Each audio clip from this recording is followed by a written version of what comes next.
Welcome to get rich with Aashka. આજે અમારી સાથે જોડાયા છે Dalpatbhai Mehta from Bombay. Welcome to get rich with Aashka. Dalpatbhai, શું ઉંમર છે તમારી? 56. અને 56 વર્ષ. દક્ષાબેન, 54. શું ઓક્યુપેશન છે તમારું? દલપતભાઈ, શું કરો છો તમે? આઈ એમ સેમી રિટાયર્ડ અને અત્યારે જોબ પછી હું what is semi retired? Semi retired એટલે ફૂલ ટાઈમ જોબમાં નથી.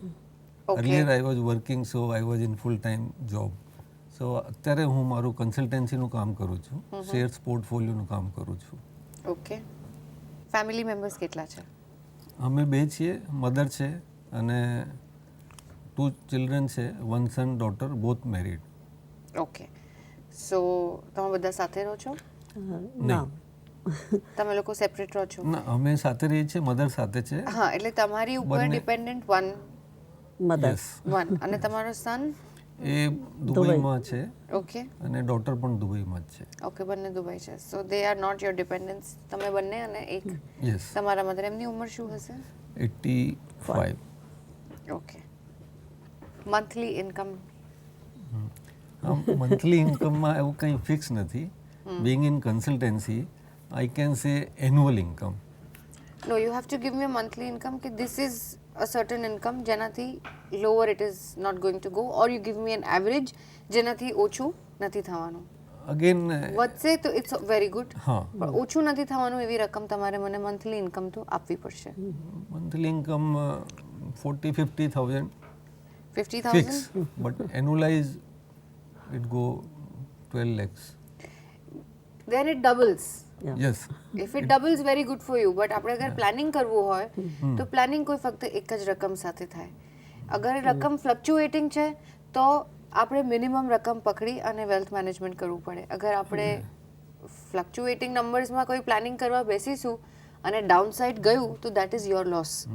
સો વી મારા અવોઇડ ડુઇંગ કેસમાં શું ધેટ. છે કે એ બહુ ફ્લક્ચ્યુએટિંગ જ છે. એટલે જ તમારે મને ડાઉન સાઇડની એક અમાઉન્ટ આપવી પડે જે મિનિમમ તમે કમાવાના જ છો.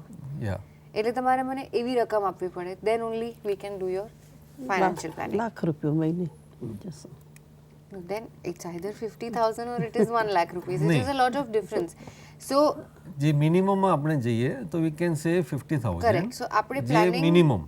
correct. So આપણે પ્લાનિંગ 50,000 ઉપરથી કરવું પડશે. યસ. એની ઉપરનું કોઈ પ્લાનિંગ કરીશું તો એ ફિગર ઉપર પ્લાનિંગ કરવું પડશે. ડિપેન્ડિંગ ઓન યોર ઇન્કમ તમારા એક્સપેન્સ શું છે. Now your expense can't be more than your income, right? પણ એ થાય છે. So how then you have to explain me Yeah. કે કઈ રીતે. હા, એ જે એક્સ્ટ્રા એક્સપેન્સ થાય છે એની પર્ટિક્યુલર મંથમાં, તો that comes from the either sale of investment or from the consultancy. Sale of your investment. What Yes. Kind of investment? મારું બધું ઇન્વેસ્ટમેન્ટ જે છે એ ઇક્વિટીમાં જ છે. ઓકે. સો એ આજની તારીખમાં more and less liquid investment છે. એટલે જ્યારે પણ પૈસા જોઈએ છે I can get in 4 days. So જે પણ How જરૂરિયાત long છે have you been invested? For 35 years. Okay. 35 years of only equity. Yes. Mutual Are fund we- બહુ ઓછું છે અને ડેટ નથી, કેમ? એટલે ફિક્સ ઇન્કમ કે એમાં નથી. Why? પહેલાંથી ઇક્વિટી માર્કેટમાં છું તો એમાં કન્સલ્ટન્સી તમે શેની કરો છો તમે? ફાઇનાન્શિયલ કન્સલ્ટન્સી, એમાં ઇક્વિટી પણ છે અને any type of financial requirements. So તમે ફાઇનાન્શિયલ કન્સલ્ટન્સી કરો છો પણ તમે તમારા પોર્ટફોલિયોમાં ડેટમાં કોઈ પૈસા નથી રાખ્યા. વાય? એમાં રિટર્ન મને ઓછું લાગે છે. અને રિસ્ક? રિસ્ક એમાં નથી, ઇક્વિટીમાં રિસ્ક છે, એક્ઝેક્ટલી. પણ એ I am habitual. You are habitual but that's not a practice right. A financial consultant can give to somebody. બરાબર છે. તો એટલે આ માહિતી અને આવી એડવાઇસ ના તમે કોઈને આપી શકો, ના તમે તમારા પોર્ટફોલિયો માટે પોતે કેરી કરી શકો. સો હું મારા દર્શકોનું ધ્યાન દોરું આ તરફ કે કોઈ બી પોર્ટફોલિયો અગર એક જ ઇન્સ્ટ્રુમેન્ટ તરફ ડાયવર્ટેડ હશે કે બધા જ ઇન્વેસ્ટમેન્ટ્સ એક જ ઇન્સ્ટ્રુમેન્ટ તરફ હશે which is either date or its equity, then it is going to make you turn around and get a loss. Either there is a loss of risk, there is a loss of earning money at time, and a loss of probably losing everything that you have. So જ્યાં સુધી date તમારી address નથી થઈ સારી રીતે જ્યાં સુધી તમારા because you have to understand કે ઇક્વિટી ઇન્વેસ્ટમેન્ટ હોય કે ડેટ ઇન્વેસ્ટમેન્ટ હોય એ બંનેના એક પર્પઝ છે અને એ પર્પઝ તમારી લાઈફમાં તમારા પોર્ટફોલિયોમાં કઈ રીતે બેસે છે એ બહુ અગત્યનું છે. બરાબર છે. What happens if there is a massive natural disaster, market wipe off થઈ ગયું, વોટ વિલ યુ ડુ? એ રિસ્ક કેરી થાય છે. નો, એટલે તમે એ રિસ્ક કેટલા પર્સન્ટેજ સુધી લેવા તૈયાર છો? Right. So it is not something that is advisable. તમે કર્યું, તમે તુક્કો માર્યો અને તુક્કો લાગી ગયો, that's another thing, that's very good. પણ અગર કોઈનો તુક્કો ના લાગે તો it is a deadly thing to do. It is very scary thing to do. એમાં રિસ્ક ઇન્વોલ્વ છે. It is risking your entire life and not just yours, but people who are associated with you. એટલે તમે કર્યું is very fine, તમારા માટે એ work કર્યું very good, તમે lucky છો. પણ આવી સલાહ હું મારા દર્શકોને ના આપી શકું કે પ્લીઝ કોઈ પણ પ્રકારનું રોકાણ કરવું એ તમારા પોર્ટફોલિયો ઉપર, તમારી લાઈફસ્ટાઈલ ઉપર, તમારા ગોલ્સ ઉપર, તમે લાઈફને કેટલી સિક્યોર્ડ રાખી છે ઇન ટર્મ્સ ઓફ મેડિક્લેમ, ઇન્સ્યોરન્સીસ, આ બધું બહુ જરૂરી છે કોઈ ઇન્વેસ્ટમેન્ટ કરતાં પહેલાં. રોકાણ કરવાનો મતલબ એ નથી હોતો કે આપણે જગ્યાએ પૈસા રોક્યા અને બેંક આપે એના કરતાં વધારે ટકાવારી ઘરે લઈને આવ્યા. That's not the way the business is done.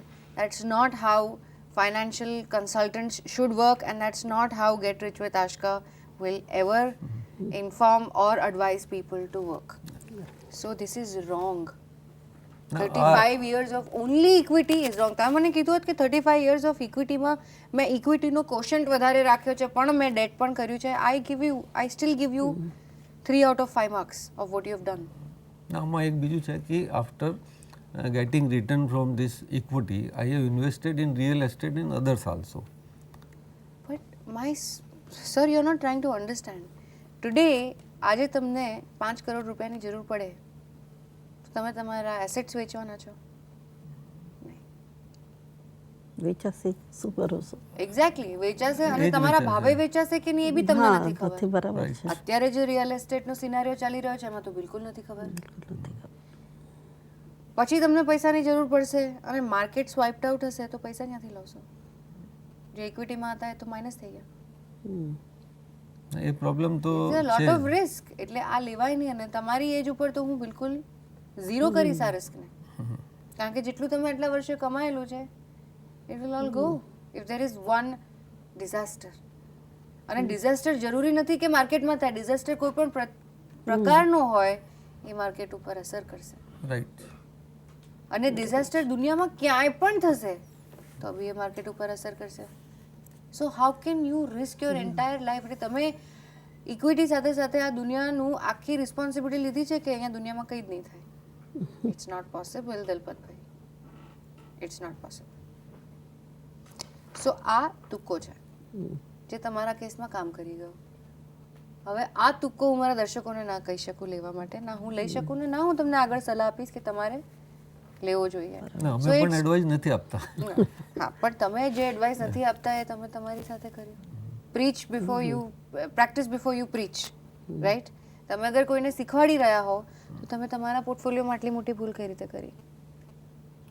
You know, this is equity, બધું ધ્યાન ઇક્વિટી તરફ જતું રહ્યું. ડેટમાં તમારી પાસે કશું જ નથી. તમે આટલું મારા સવાલ પ્રશ્ન પૂછવા પહેલાં તમે આટલું ક્લેરિટીથી મને કીધું કે મારી પાસે ડેટમાં કંઈ નથી.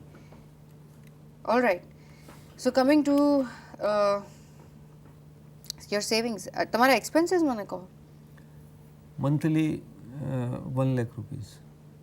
Income is 50,000 rupees. 50,000 is the minimum which happens. But જેમ મેં કીધું કે expenses 1 lakh ના fluctuating કન્ફર્મ છે. યા. કઈ રીતે? એક્સપ્લેન મી કે 1 લાખ રૂપિયા કેવી રીતે જાય છે? એમાં એક્સપેન્સમાં પણ એવું છે. EMI એક્સપેન્સમાં 1 લાખમાં એવું છે કે એ દર મંથે એટલા થાય ફિક્સ નથી, એવરેજ એટલું થઈ જાય છે. અમુક એક્સપેન્સ વર્ષમાં કોઈ એક વખત 2 વખત થતા હોય છે. ફિક્સ્ડ એક્સપેન્સ, મંથલી એક્સપેન્સ મને આપો. ફિક્સ્ડ રેન્ટલ ફિક્સ એ તમે રેન્ટ અરાઉન્ડ ઉપર છો? 50. કેટલું રેન્ટ ભરો છો? 25. પ્લસ બીજું ગાડી પર કોઈ લોન? ના, લોન કોઈ જ લોન નથી. છે જ નહીં. ઓકે. આ સિવાય બીજો શું ખર્ચો છે? બસ ઘરના જે ખર્ચા ઘરના વ્યવહારિક ખર્ચા ખર્ચા એટલે સે અનધર હું બીજા તમારા 25 3 જણ વચ્ચે આઈ થિંક હું બીજા 25,000 કરું બિલકુલ બિલકુલ તો બી 50,000 નો એક્સપેન્સ હા થશે બિલકુલ છે લાખ રૂપિયાનો એક્સપેન્સ નહીં થાય ના બીજા 50,000 અને expense- દલપતભાઈ લાખ રૂપિયામાં બહુ ફરક છે ને અંતર બહુ બહુ ફરક છે બરાબર અને પણ અમે જે લાઈફસ્ટાઈલ જીવીએ છીએ હા, એ તો હિસાબે એ તો તમને પૂછું છું કે આગળ બીજા શું મંથલી એવા ફરવાનું એક્સપેન્સ હોય છે વર્ષે એકાદ બે વાર સોશિયલ હોય સોશિયલ છે મેરેજ અમુક જગ્યાએ membership ટ્રાવેલિંગ ને એ વધારે બધું છે હોય, અમારે travelling લોકોની હોય તો એ દર મહિને નથી થતી પણ અમુક ટાઈમે ઓવરઓલ વર્ષમાં ઓકે થાય છે તમારી ઇન્કમ કન્ફ્યુઝિંગ છે તમારી એક્સપેન્સ કન્ફ્યુઝિંગ છે બીકોઝ ફિક્સ કઈ નથી Confusing, તમે મને એક કામ કહી દો કે તમે I will say દર fluctuating. મહિને નો દર મહિને કમ્પલસરી કેટલું સેવ કરો છો નો fix again no fix No so there is nothing fixed so in accordance to that actually I can't plan for you okay you advise what to do I can't even advise you because your entire case study મને આખી ઉથલ પુથલ એટલા માટે લાગી રહી છે because એ તમે કહો છો તમારા બધા ફંડ્સ ઇક્વિટી તરફ ડિવેટેડ છે ડેટમાં કંઈ છે નહીં એક્સપેન્સ તમને મંથલી ફિક્સ નથી સેવિંગ્સ મંથલી ફિક્સ નથી ઇન્કમ મંથલી ફિક્સ નથી તો હું કેવી રીતે ફાઇનાન્શિયલ પ્લાનિંગ કરું છું right so you have two ના ગિવ તો મી હવે આ વન ઉંમરમાં ફિગર અમારે શું કરવું જોઈએ નહીં પણ તમારે મને એક ફિગર આપવી પડશે દક્ષાબેન કે આ ફિગર છે આશકાબેન હું આ ફિગરનું શું કરું આ ફિગર દર મહિને મારી પાસે છે મારી પાસે એવરી મંથ એવરી મંથ તો હવે નાઉ ઇટ ડિપેન્ડ્સ તમારી પાસે એમરજન્સી ફંડ કેટલું છે એમરજન્સી ઇમરજન્સી ફંડ અમુક રહે છે પણ એ દર વખતે કયા રહે. કયા ઇન્સ્ટ્રુમેન્ટ પર છે શેમાં અમારી એક રેન્ટલ ઇન્કમ પણ છે તો આ બધું તમારે કહેવું પડશે પણ એ રેન્ટલ ઇન્કમ પણ ફિક્સ નથી રહેતી એ ફ્લેટ છે અમદાવાદમાં એ રેન્ટ ઉપર છે એ ક્યારે ખાલી પણ રહે છે ક્યારે અપાયેલું રહે છે તો એ ફિક્સ નથી ફ્લક્ચ્યુએટિંગ છે એટલે મારું જે કેસ છે એ મંથલીમાં શૂટ નથી થતું એ એન્યુઅલાઇઝમાં વધારે શૂટ થાય છે અને જે મંથલી શોર્ટફોલ કે એક્સેસ હોય છે date goes to the equity કે પૈસા છે તો ઇક્વિટીમાં ઇન્વેસ્ટ થઈ જાય છે જરૂર પડે છે તો ત્યાંથી વિડ્રો થઈ જાય છે દલપતભાઈ અગર તમારું ફિક્સ પણ નથી તમે કીધું 12 લાખ રૂપીઝ એન્યુઅલી છે એ એક એક સિવાય સેકન્ડ 12 લાખ રૂપીઝ એન્યુઅલી તમારી ઇન્કમ છે તમે કીધું એટલે લાખ રૂપિયા મહિને થયો એક્સપેન્સ તમને પૂછ્યો તો તમે કીધું લાખ રૂપિયા મહિને સેવિંગ્સ કેટલું તો તમે કીધું લાખ રૂપિયા મહિને સો અગર આટલું બધું હોય તો તમારી ઇન્કમ 4 લાખ રૂપિયા મહિને હોવી જોઈએ નહીં મેં એટલા માટે કીધું કે તમે મંથલી પૂછ્યું એટલે મારા હિસાબે એન્યુઅલાઇઝમાં વધારે જાય છે અને એમાં એક અચ્છા બીજી ચલો એક વાત કહી દઉં એન્યુઅલી કોઈ ઇન્કમ હોય તો એનું એવરેજ કઢાય ને તમે કીધું 12 લાખ તો એનું એવરેજ મેં કાઢ્યું 1 લાખ તો 1 લાખ ઇન્કમ છે 1 લાખ એક્સપેન્સ છે તો સેવિંગ્સ 1 લાખ કઈ રીતે થયા એટલે નહીં સેવિંગ 1 લાખની નથી થઈ હવે જે ઇન્કમ 12 લાખની મહિને જે લાખ ગણીએ છીએ એમાં એવું હોય કે કોઈ કન્સલ્ટન્સીની 5 લાખની ફીસ ધારો કે ઓગસ્ટ મહિનામાં આવી છે તો એ એન્યુઅલમાં તો આવી ગઈ પણ મંથલી નથી આવી કેમ કે એ વંશે વાઇલ આવે છે વર્ષમાં એક વખત આવે છે નો પ્રોબ્લેમ પણ તમે એનો ઉપયોગ તો એક સાથે નહીં કરતા હોવ ને નહીં તો પછી એ ઇન્વેસ્ટ થઈ જાય છે શોર્ટ ટર્મ હા તો આપણે એવરેજ કાઢીને જ વર્ક કરવું પડશે એવરેજ કાઢીને તમારી ઇન્કમ કઈ રીતે આવશે એનું એલોકેશન કઈ રીતે કરવું છે એ તમારી ઉપર બીજી ડિપેન્ડ એમાં એક માહિતી છે જે નથી કરી my son is working now so any time any requirement he remits the fund no agreed fine that is all of that is fine but મારી પાસે Planning. છતાં બી એક ઇન્કમ હોવી જોઈએ ટુ પ્લાન ઇન્કમ ગમે તે રીતે કહેવાની હોય તો કહી દઉં પણ હકીકત જે પ્રેક્ટિકલ રોકાણ કયા છે પૈસાનું થાય જે પૈસાની પ્રેક્ટિકલ બચત છે થાય હા. બચત કયા પૈસામાંથી થાય જે પૈસા ખર્ચાઈ ગયા અને રહી ગયાની બચત થાય ઓકે પૈસા ખર્ચાય ક્યારે જ્યારે પૈસા આવતા હોય એટલે આ આખું લાઈન છે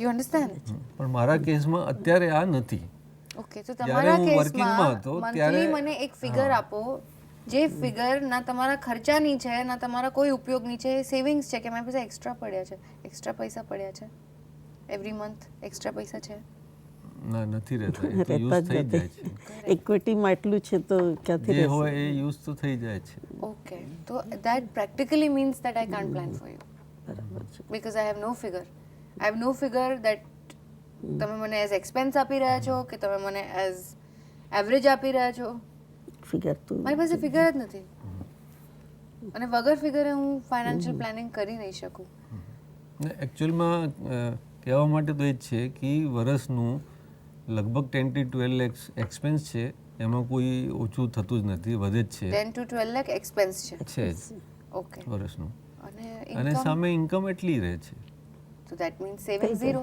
સેવિંગ 0 છે અત્યારે, સેવિંગ નથી.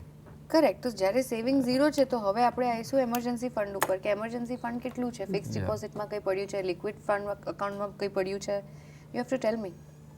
નો એ બધું હતું છોકરાઓના મેરેજ વેરેજ બધા પ્રસંગો પૂરા થઈ That ગયા is over. Health insurance? એ છે કેટલાનું કવર છે?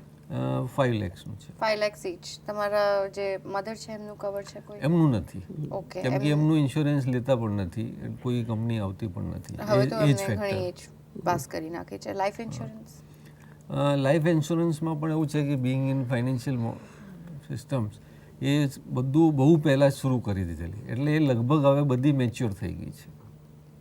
કઈ લાઈફ ઇન્સ્યોરન્સ હતી? મેચ્યોર કઈ રીતે થઈ ગઈ લાઈફ ઇન્સ્યોરન્સ? એટલે એનું જે ડ્યુરેશન plan હોય છે, હતો? પ્લાન હતા. That means હવે you have actually had she herself was the LIC agent હા, in તો અમદાવાદ. તમે મને કહો કે તમે કઈ પોલિસી લીધી છે એમના માટે? એટલે ટર્મ ઓર ટ્રેડિશનલ? બધી ટર્મ પોલિસી લીધેલી, ટ્રેડિશનલ પણ હતી, પણ એ મારા ખ્યાલથી બધી પૂરી થઈ ગઈ મોસ્ટલી. લગભગ પૂરી થઈ રહી બહુ છે. પહેલેથી પ્લાનિંગ કરેલું અમે લોકોએ LICનું. નહીં, એટલે તમારી પાસે આજની તારીખમાં ટર્મ અને ટ્રેડિશનલમાં લગભગ 10 લાખની છે પોલિસી, 10 લાખ. બહુ ઓછી છે, હા, so that is very less. Very less. અને એ 10 લાખની પોલિસી ટર્મ છે કે ટ્રેડિશનલ છે? એ ટર્મ પ્લાન છે. હવે જે છે એ ટર્મ પ્લાન છે. ઓકે. ટ્રેડિશનલ મેચ્યોર થઈ ગઈ હા, એ બધી એના મેચ્યોર રિટર્ન્સ લગભગ આવી થઈ. ગયા? હા, હા, એ ફંડનું શું કર્યું તમે? બધા સોશિયલ બેચ દીકરાઓ છે, છોકરા છોકરીના લગ્ન થઈ ગયા છે, બીજા સ્ટડી સોશિયલ થઈ પ્રસંગો એમની, એ હોય છે, લોકોના સ્ટડી મેરેજ હોય થઈ છે. ગયા બધા. હવે એ બંને સારું કરે છે, ત્યાં દુબઈમાં છે બંને. ઇક્વિટીમાં તમારી કેટલું રકમ પડી હશે લગભગ? 1 કરોડની આસપાસ. ફિક્સ ડિપોઝિટ 0 Fixed અને ઇક્વિટી 1 કરોડ. પ્રોપર્ટી છે ને સામે. અને તમને કાલે 10-15 લાખ રૂપિયાની જરૂર પડી, હા, તો થઈ પ્રોપર્ટી જશે. વેચી નાખશો ગોલ્ડ ઇન્વેસ્ટમેન્ટ છે મારું. તો તમે gold હું પોતે વેચી કરું નાખશો. છું ને બિઝનેસ. તો તમે ગોલ્ડ વેચશો? યસ. એમાં શું ફરક પડશે? નો ધીસ ઇઝ હા, તો એમાં કોઈ ફરક નથી પડતો, પણ ફાઇનાન્શિયલ હવે જરૂરત પ્લાનિંગ નથી, maybe. ફાઇનાન્શિયલ પ્લાનિંગ એ રીતે આઈ નથી એગ્રી થતું. With you. ફાઇનાન્શિયલ પ્લાનિંગ કોઈનું બી એવી રીતે નથી થતું. નહીં, I agree આ with એક you. નોર્મલ જીવન છે જીવવા માટે. ફાઇનાન્શિયલ પ્લાનિંગના એક બહુ મેથેમેટિકલ ઓર્ડર્સ છે. તમારી ઇન્કમ શું છે, તમારા એક્સપેન્સ શું છે, તમારા સેવિંગ્સ શું છે, તમે ઇન્શ્યોર્ડ છો કે નથી તમે ઇન્શ્યોર્ડ, તમારા ઇન્વેસ્ટમેન્ટ શું છે, ઇફ એની, અગર ઇન્વેસ્ટમેન્ટ્સ છે તો એ ઇક્વિટી અને ડેટ તરફ પ્રોપરલી સ્પ્રેડ આઉટ થયેલા છે, અગર નથી થયા તો તમારું ત્યાં તરફ ધ્યાન દોરવાનું ઇમ્પોર્ટન્ટ છે. એ પછી આવે તમારા ગોલ્સ, કે તમારા ગોલ્સ શું છે અને તમારા ગોલ્સ કઈ રીતે એડ્રેસ થશે. પણ તમારો બેઝ 1 જ તૈયાર નથી તો હું બેઝ 10 ઉપર કઈ રીતે આવું? સો આઈ am really sorry, I can't help you with anything Dalpatbhai, because મને કાં તો માહિતીની ક્લેરિટી નથી અહીંયા, કાં તમે લોકો કશે ના, મન જ માહિતી કહી જે રહ્યા છે છો ને, કશું ના, કહેવા નજીક માટે. છે. એ clear છે, જેન્યુન એનું અને જે સાચી છે એ છે, So, મેનિપ્યુલેટેડ નથી. No, but I understand. But I can't tell you to move out of your 35 years of equity. You're not going to do that because I'm going to tell you that, right? You understand it's a risk, and that is why you've still done it. You have 1 crore rupees of funds in equity. મારા કહેવા ઉપર તમે date પર તો એને shift કરવાના નથી. અને થઈ શકે તમને ને, સારું પ્લાનિંગ હોય તેમાં નહીં, શું પણ તો છે? તમને તો આઈડિયા હોવો જ જોઈએ કે સૌથી પહેલા 3 જણ તમારા ફેમિલીમાં છે અને અગર તમારી લાખ રૂપિયા ઇન્કમ ને એક્સપેન્સ અને સેવિંગ્સ બધું જ લાખ રૂપિયા છે તો તમારી પાસે એમરજન્સી ફંડ 5 લાખ રૂપિયા રેડી હોવો જોઈએ. તમારી પાસે એ પણ નથી. ના, એના એમાં માટે તમે કહો છો કે તમે ગોલ્ડ સેલ ઓફ કરશો કે પ્રોપર્ટી સેલ ઓફ કરશો. હવે એમરજન્સી છોકરાઓ તો કઈ કમાય બી છે હોય ને. સારું તો પછી શું વાંધો છે? Dakshaben, my point to tell you is I can't do a financial planning over things that Right. are not ના, right. in order. So that is something. હા, તો હવે શું કરવું જોઈએ? મે બી હવે તમારા બહુ બધા પૈસા ઇક્વિટીમાં છે, તમે એ તોડાવીને તમે ડેટ ઇન્વેસ્ટમેન્ટ કરો બાય 50% બીકોઝ તમારી એજ નિયરિંગ સિનિયર સિટીઝન છે. સો રિસ્ક ફેક્ટર તમે લોકો એટલું બધું લઈ નહીં શકો. So you have to move some of your funds towards, not some, most of your funds towards debt. જે કમાઈ લીધું એ કમાઈ લીધું, now you have to go towards debt and you have to go towards systematic investment planning. I don't think you are in an age where you can play off with clear equity.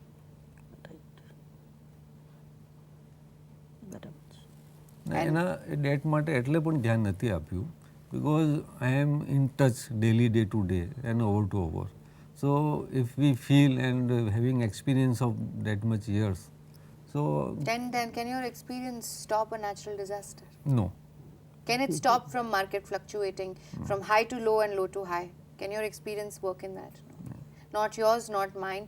Nobody in this world can control the markets. and that right now has all of your money. સો આપણે અત્યારે એ નક્કી કરવા નથી બેઠા કે મારું બધું જ ફંડ ઇક્વિટીમાં છે, it is right or wrong. It is clearly wrong. It is wrong. તમે કોઈ પણ ફાઇનાન્શિયલ કન્સલ્ટન્ટને પૂછશો એ તમને આ જ વસ્તુ કહેશે કે ભાઈ ઇક્વિટી તરફ 100% ફંડિંગ ના થાય. અમે પણ એ એ એડવાઇસ પોતે એડવાઇસ કરે છે બધાને. તો તમે કર્યું કઈ રીતે પોતા માટે કે તમે કોઈ ડેટ ઇન્વેસ્ટમેન્ટ, તમારી પાસે એમરજન્સી ફંડ નથી, ફિક્સ ડિપોઝિટ નથી, લિક્વિડ ફંડમાં પૈસા નથી, જે પૈસા છે ઇક્વિટીમાં છે, શેર્સમાં છે, ગોલ્ડમાં છે અને પ્રોપર્ટીમાં છે. That means you don't have liquid money really. હવે શરૂ કરી દઈએ. Right. You have to sell your shares all the time. You need money, and not necessarily your shares are performing every time you want to sell it. એ જરૂરી નથી. So it is difficult. So I don't think I can address a lot of things for you over here, except I can give you a very generic advice કે ભાઈ તમે date તરફ ધ્યાન દોરો હવે, અને જે બી ઇન્વેસ્ટમેન્ટ હવે તમારે કરવું હોય એ સિસ્ટમેટિક તરીકેથી કરો. અને પીપીએફ છે તમારી પાસે? પીપીએફ પૂરા થઈ ગયા. So again you are out of debt from there also. So there is clearly no debt right now, which I feel is a high risk. I had planned all the LICs, PPF બહુ પહેલાંથી, પણ મારી એજમાં એ થયું છે કે since I started very early, so all those matured. But since you started very early, and if you had somebody who was an agent of LIC from your house, then 10 lakh shouldn't have been your cover. Your cover should have been of 1 crore. Right. એ એટલું પણ થઈ ગયું હોત, but depends on the circumstances. No. સો એ તમારી એ ઉંમરમાં અગર તમે 1 કરોડ તમારી એ ઉંમરમાં અગર તમે ઇક્વિટી તરફ ડાયવર્ટ કરીને તમે આ રિસ્ક કવર કર્યું હોત તો તમને અત્યારે ટ્રેડિશનલ પ્લાનની મેચ્યોરિટીમાં બી પૈસા ડબલ થઈને પાછા આવત, ટેક્સ ફ્રી. પણ એના માટે શું છે કે યુ હેવ એના માટે એક કમિટમેન્ટ છે. Pay annually આલ્સો. No, you can pay monthly and you can pay half yearly also. I'm sure she knows. આ બધા જ અવેલેબલ છે LIC માં. રીત તમારી જે પણ રીતે કરવું હોય, half yearly, annually, monthly, it's all available. બરાબર. અને જે વર્ષમાં તમે વાત કરો છો 35 વર્ષ પહેલા, અગર today you are 56, then 35 years back I'm assuming you were in your 20s. So what were you doing then? If you had bought a 1 crore insurance over at that time, you would have gotten tax free benefits today.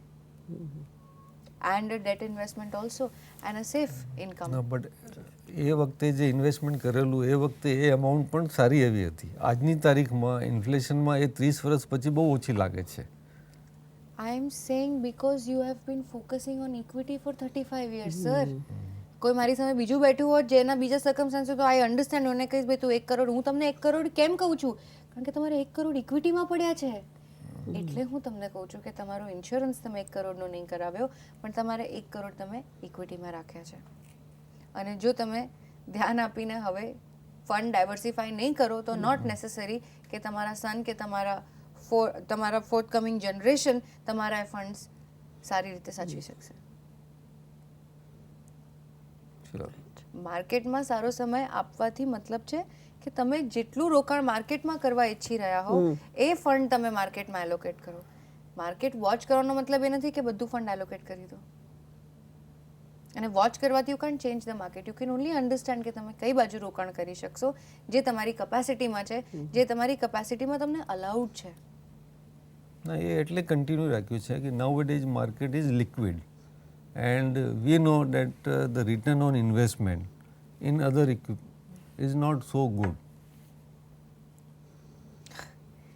30 minute પછી હું પાછી એ જ વસ્તુ પર આવું છું દલપતભાઈ કે it is very risky and it can not, it is not a practice people should hear of or people should do. તમારો તુક્કો લાગ્યો છે, કોઈનો તુક્કો નહીં લાગે તો આખી જિંદગી રેડાઈ જશે એની. યુ અન્ડરસ્ટેન્ડ મી? બરાબર છે. I can't have anybody telling me this on the show that I've done this and it has worked for me. I will say sorry if it has worked for you, it is tukku. tukku. It cannot work for everybody. Please do not do it. So એ બધા જ જાણે છે કે ઇક્વિટીમાં વધારે returns છે, તો આખો દેશ અગર ઇક્વિટી તરફ જતો રહેશે તો એક ડિઝાસ્ટર ને દેશ ખાલી. That the country is existing today in the biggest of recessions and corrections is because this country has a huge culture of saving into debts. money that is safe. બહાર લોકોની નોકરીઓ જતી રહી ને તો ખાવાના પૈસા નથી. આ દેશમાં દિવસ નથી આવ્યો જેની નોકરી હતી એની નોકરી ગઈ પણ હશે ને તો એની પાસે ખાવાના પૈસા છે, કારણ કે આ કન્ટ્રીનો બેઝિક કલ્ચર છે to save. Saving. So please, let's not get ourselves confused. Dalpat bhai, you have made a mistake over here.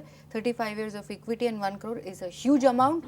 It's time for you to get out of it. Get out. That's it. That's your planning. 15. That's your planning from my side. So thank you, Get Rich with Ashka માં જોડાવા માટે. And I hope that you immediately transfer your funds to debt and have a very secured life in the future. Sure, get rich with આશકામાં આજે અમારી સાથે દલપતભાઈ જોડાયા અને આપણે લર્ન કર્યું આજે કે કઈ રીતે ફંડ ડાયવર્સિફાય થાય દરેક ઇન્સ્ટ્રુમેન્ટમાં, whether it is debt, whether it is equity, whether it is any kind of investment. It only has to be done according to your lifestyle, your goals, your priorities, your incomes, your expenses and your savings. So see you soon in the next episode of Get Rich with Ashka. Stay tuned.